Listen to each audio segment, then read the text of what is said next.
Exposition vente d'œuvres d'art hier à Kipé en faveur des enfants déshérités. C'est une Libanaise, Madame Maya Oudari, qui a eu l'initiative en partenariat avec l'Observatoire de défense des droits des enfants. Elle dit vouloir aider les tout-petits vivant dans les conditions difficiles. La cérémonie s'est déroulée en présence de Madame le ministre délégué aux affaires sociales, à la promotion féminine et à l'enfance. Compte rendu, Ibrahima Souri, Yari Yansani. Arrivée en Guinée il y a quelques mois, cette femme de nationalité libanaise dit que son constat est que beaucoup d'enfants du pays vivent dans des conditions précaires. C'est pourquoi elle a décidé de venir au secours des tout-petits à travers cette exposition vente d'œuvres d'art. Parce que les enfants ont droit de manger, pas être faim, d'aller à l'école, c'est le droit de l'enfant. Et ils ont le droit de prendre le médicament s'ils sont malades, c'est ça. Et ils ont beaucoup de droits. Dormir dans une maison, pas sur la route, et porter quelque chose, chaussures, et des propres vêtements, et tout ça. Par le fruit de son imagination artistique, Maya Andari a exposé une trentaine de tableaux. Tableaux qui parlent de la souffrance de la femme africaine, de l'espoir de vivre ou encore de la propriété de l'environnement. J'ai fait une dépression parce qu'il y a beaucoup des enfants avec sa maman, les pieds comme ça, sous le soleil et peut-être sans manger, je ne sais pas. Cette exposition est le fruit du partenariat entre cette artiste et l'Observatoire de défense des droits des enfants. Présente à cette rencontre, la coordinatrice de cette institution et la ministre déléguée aux affaires sociales, à la promotion féminine et à l'enfance ont mis à profit cette occasion pour lancer un appel à chacun d'imiter cette initiative en faveur des enfants. Aux personnes de bonne volonté, on aimerait que beaucoup de gens s'investissent pour les enfants parce qu'il y a beaucoup à faire. Les enfants ont besoin de tout le monde. C'est l'avenir des pays, de tous les pays.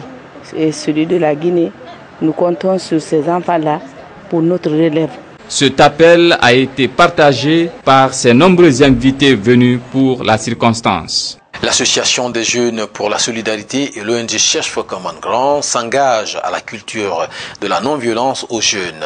Ces deux structures ont organisé ce samedi une conférence de sensibilisation sur la non-violence en faveur des jeunes de la commune de Ratoma. Une conférence présidée par Madame la présidente de la délégation spéciale de Ratoma a mobilisé plusieurs jeunes venus des associations de jeunesse de la commune de Ratoma. Reportage Benoît Marsila.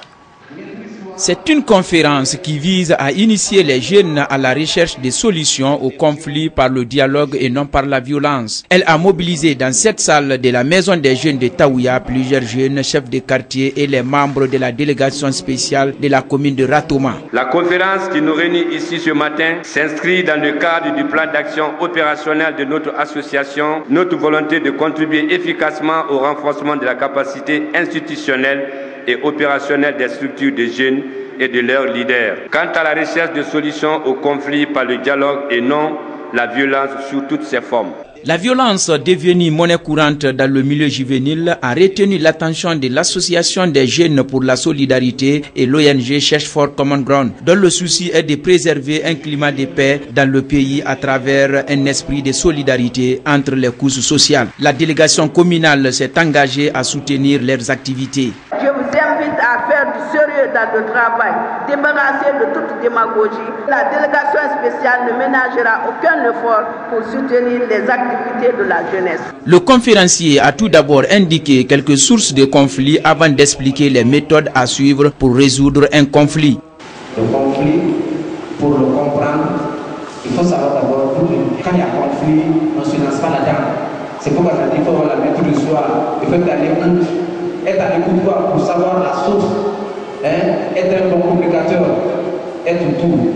Parce que pour la question de savoir qu'est-ce que c'est que le conflit, d'où vient-il, sinon on ne va pas le transformer, on ne va pas le gérer.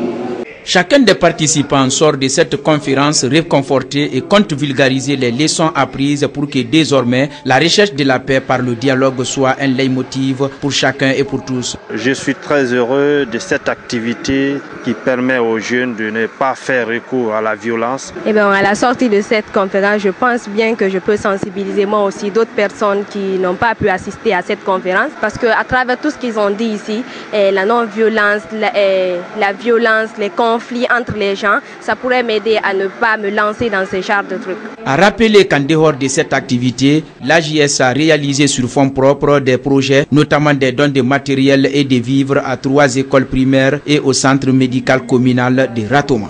Des centaines de catholiques ont exprimé hier leur reconnaissance à l'endroit de leur Sauveur, Jésus-Christ, qui a surmonté des épreuves sur le chemin dit de Crâne à Golgotha.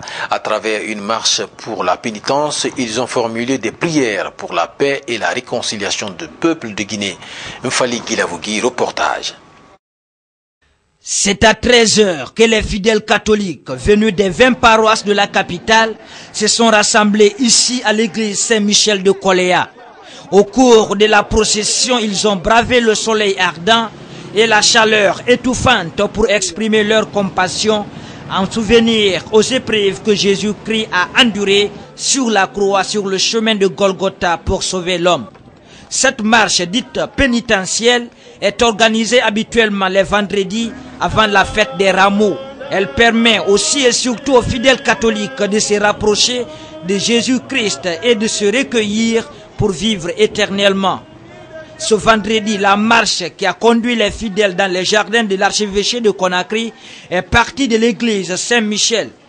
Elle s'est déroulée dans une ambiance spirituelle, ambiance marquée par des prières, des cantiques religieuses au rythme des pas pour la conversion en Christ. Dans les jardins de l'archevêché de Conakry, ils se sont recueillis en vue de la purification et du pardon. Un moment fort dont a profité l'archevêque pour expliquer les enjeux de la marche pénitentielle.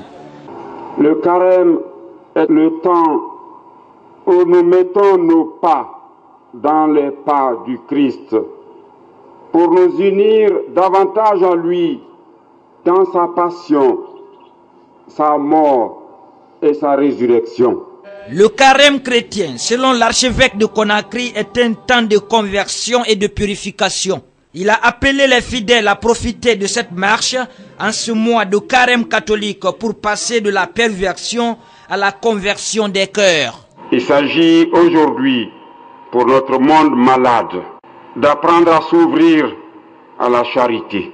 Les fidèles de leur côté se réjouissent de la réussite de cette marche.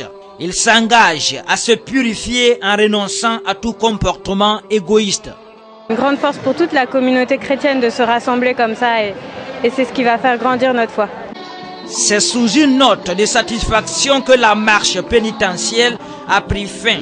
Une marche qui a eu cette année pour thème, je cite, « Je suis la résurrection et la vie. Celui qui croit en moi vivra même s'il meurt, et celui qui vit et croit en moi ne mourra jamais. » Après certaines grosses pointures de la world music, c'est au tour de la Tchalamona, Pape Diouf et d'autres de fouler le sol guinéen. C'est pour rendre hommage à Myriam Makeba et marquer la sortie de l'album Kaira d'Aïcha Kone qu'ils ont débarqué à Conakry. Sortie prévue ce soir au Palais du Peuple. Il faut rappeler que Myriam Makeba a passé de très beaux moments en Guinée. À la veille du concert, la structure organisatrice a animé une conférence de presse. Le patron des productions Tigan World Music a expliqué les raisons pour lesquelles sa structure a organisé cet événement musical. Suleiman Ba. Rendre hommage à Myriam Makeba est une idée qui m'a longtemps hanté, nous a confié le président directeur général des productions Tijan World Music. Entouré d'une armada de chanteurs, Tijan Souma croit que celle que l'on appelle affectueusement Mama Africa mérite les honneurs de grande épaisseur. Nous avons décidé pour ce retour d'honorer une dame qui est Makeba, qui, toute sa vie, elle a fait de ça comme moyen de guerre, moyen de lutte. Donc pour la célébrer, nous allons penser à plusieurs pays, à plusieurs générations. Et ces générations sont là aujourd'hui. Puisque qui parle de Tchalamona, de Bako Dagnon, c'est une génération Le Yéli Seramba, c'est une génération de Pape Diouf, de Mézetrans. Vous voyez, aujourd'hui, c'est la musique africaine de deux bords qui se retrouvent sur la même table.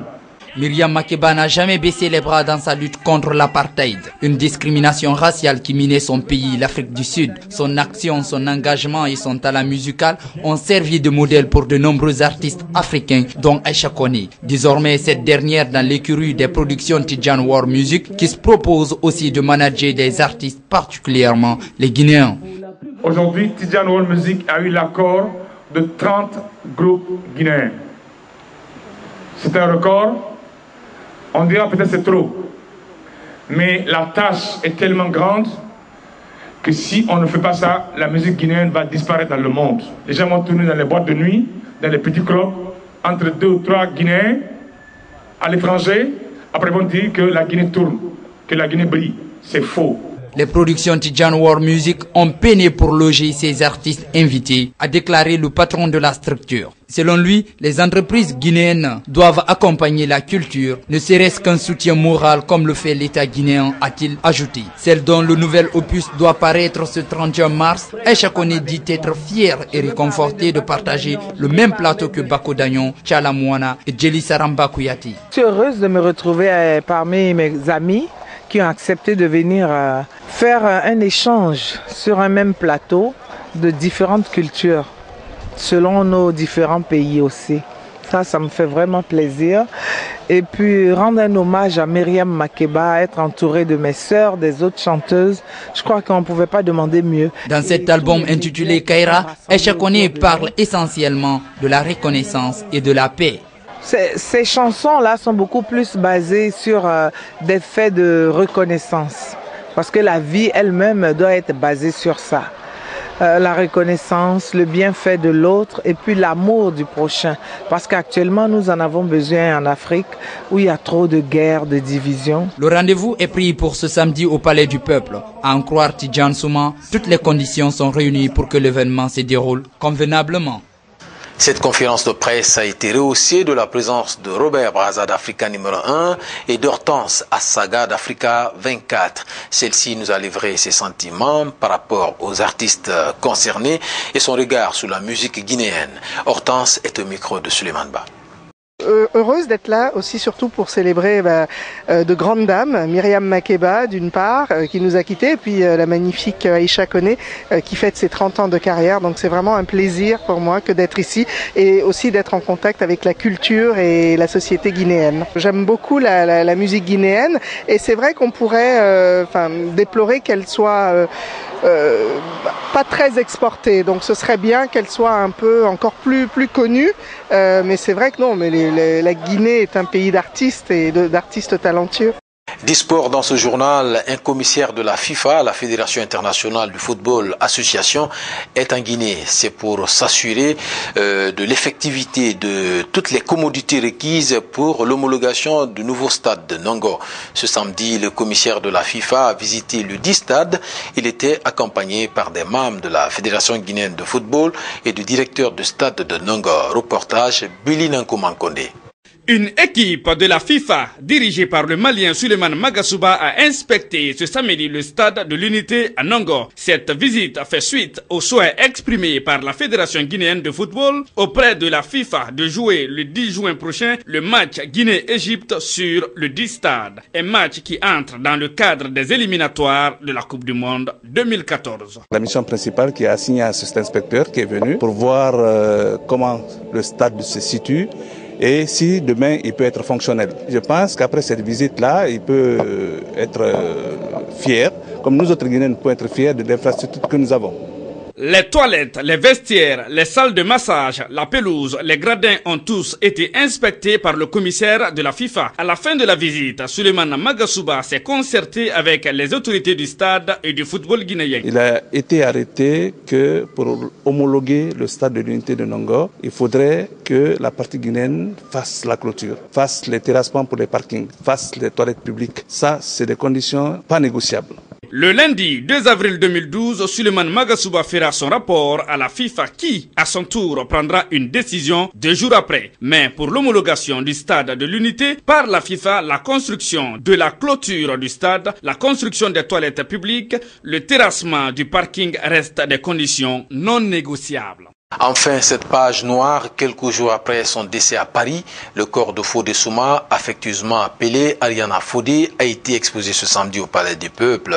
Autorités, anciens collaborateurs et anonymes fortement mobilisés ont tenu à lui rendre un dernier hommage avant son inhumation demain dimanche dans son village natal à Frigiagbe, préfecture de Kindia. Le gouvernement a été représenté à cette cérémonie où tristesse et émotion étaient au comble par le ministre Mohamed Saïd Fofana, compte rendu Ibrahim Assouri Yari Yansane. L'homme naît, grandit et meurt. La mort, cette dernière étape, se manifeste par la cessation définitive de toute activité sur terre. Et personne ne peut contrarier cette volonté divine. C'est cette vérité qui s'est manifestée le mardi dernier à Fodé Souma. L'homme n'est plus. Il a été arraché à notre affection par suite de maladie. Son corps a été exposé ce samedi au Palais du Peuple pour les hommages dus à son rang. Un moment pathétique. Allah Fodé Souma est celui qui nous a appris qu'il n'était pas intéressant de manger seul. Son épouse, que nous avons bien connue, préparait et on amenait le repas de Fodé Souma au bureau. Il prenait quelques cuillerées et tous les plantons et autres indigents étaient ceux qui partageaient son plat. Allah Fodé Souma était un nationaliste. Il était un humaniste. Il était un homme intègre. Il était un homme fidèle.